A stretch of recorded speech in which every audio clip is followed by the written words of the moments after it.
जी नमस्कार साथियों। आज हम बात करने वाले हैं यूजीसी एक्ट के बारे में। आप 2-4 दिनों से देख रहे हैं यह मामला पूरे देश में चर्चा का विषय बना हुआ है।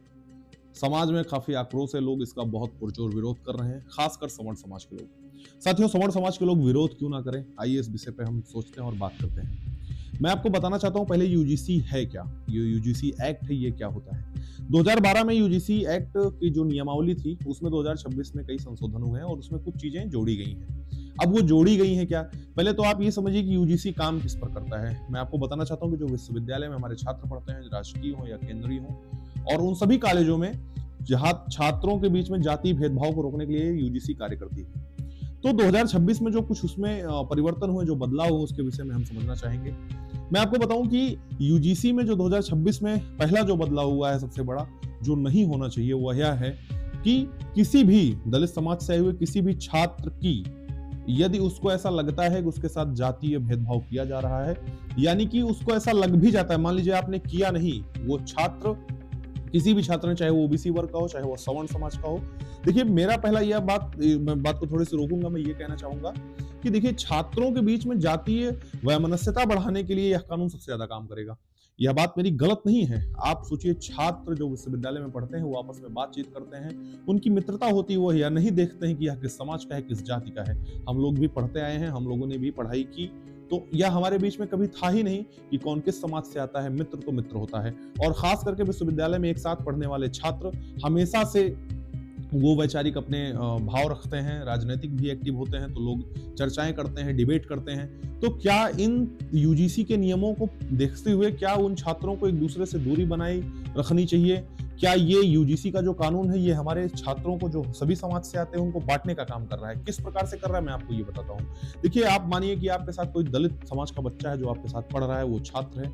अगर उसको ऐसा इंटेंट होता है कि आपने उसकी भावना को आहत किया है, या आपने उसको जाति सूचक शब्दों का प्रयोग करके आपने उसको संबोधित किया है, चाहे आप अध्यापक हो या आप छात्र हो, आपके ऊपर यूजीसी एक्ट के तहत आपके ऊपर मुकदमा किया जाएगा और 24 घंटे के अंदर आपकी प्राथमिकी दर्ज होनी चाहिए, और उसमें जो एक कमेटी रहेगी वो नियुक्त करेगी। अगर आप उसमें दोषी पाए जाते हैं तो आपकी पढ़ाई वहीं रोक दी जाएगी, और आपकी जो डिग्री है, आप मान लीजिए आप एलएलबी कर रहे हैं, आप ग्रेजुएशन की पढ़ाई कर रहे हैं, आप पीएचडी कर रहे हैं, आप एमबीबीएस कर रहे हैं, कोई भी आप जिसमें आपने 5 साल का कोर्स है, आपने 4 साल पूरे कर चुके हैं, अगर आप यूजीसी के तहत अगर आपके ऊपर मुकदमा होता है तो आपकी वो डिग्री छीन ली जाएगी और आपको जीवन भर के लिए उससे विमुख कर दिया जाएगा।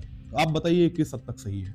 पहले क्या था, 2012 में यूजीसी की जो गाइडलाइन थी उसमें यह था कि यदि मुकदमा करने वाला गलत साबित होता है या दोषी नहीं पाया जाता है जिस व्यक्ति के ऊपर उसने आरोप लगाए हैं, तो उसके ऊपर मानहानि का मुकदमा दर्ज होगा। लेकिन 2026 में जो संशोधन हुआ उसमें यह चीजें हटा दी गई हैं, यानी कि लोगों को पहले से पता है कि वो गलती हो या ना हो, उसके ऊपर अगर आरोप किसी ने लगा दिया तो उसके ऊपर मुकदमा होगा, और उनके ऊपर जब मानहानि का कोई मुकदमा नहीं दर्ज होगा तो वो दिन दहाड़े धड़ल्ले से हर रोज नए नए आरोप लगाएंगे और सीधे सीधे उन सवर्ण समाज, उन ओबीसी वर्ग के सभी छात्रों का जीवन बर्बाद होगा, जो आज तक इन जातीय भेदभाव से बहुत ज्यादा दूर थे।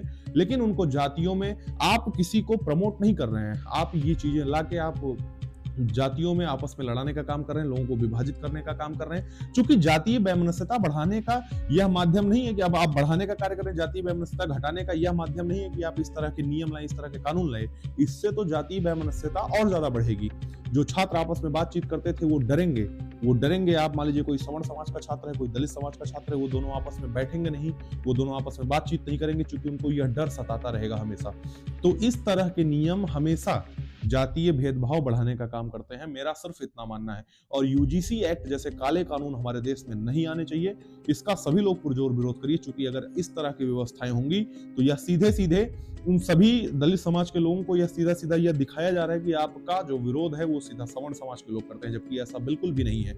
इस तरह के नियम यदि आएंगे तो हमारे समाज में जो जाति वैमनस्यता है वो और ज्यादा बढ़ेगी, और छात्रों के बीच में इस तरह की चीजें नहीं होनी चाहिए, क्योंकि एक छात्र को आप बचाने के लिए किसी एक छात्र का आप जीवन बर्बाद करेंगे।